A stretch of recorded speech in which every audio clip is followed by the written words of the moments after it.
Ring skull crushers are a fantastic accessory if you're working towards things like ring muscle ups, ring forward rolls, ring backward rolls.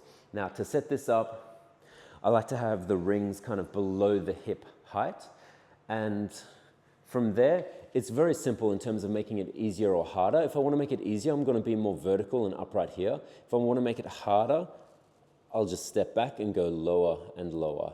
Cool? So with this, just like a regular skull crusher, you're going to keep your shoulders somewhat fixed until you get to the end range. So shoulders are fixed, hips are tucked, thighs are tight, and then from there I'm simply going to bend the elbows to allow the hands to come up to my forehead, past my forehead if I have the range and strength, and then I can press back out.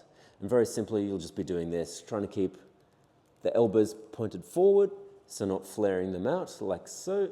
Elbows pointed forward, shoulders staying relatively where they are, and then just working in and out with control. I'm also a fan of doing partial reps if needed, so to here with some pauses. If you just really want to condition the connective tissue first, that's not a bad move. Otherwise, full range. Now, the last thing I'll say is, and this is a personal preference, is I actually like to, I don't know if you can see this, but I like to go into false grip at the bottom.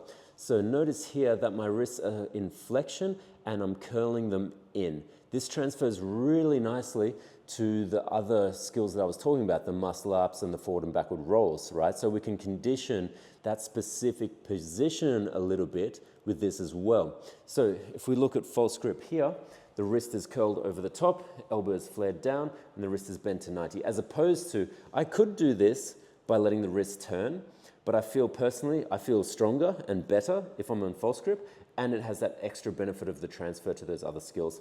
So I try not to be here, going like so. I try and be more here, going into false grip as I pull down. And I feel like I can get really deep into the triceps. And that is your ring skull crusher. Give it a go and watch your ring skills get better and stronger.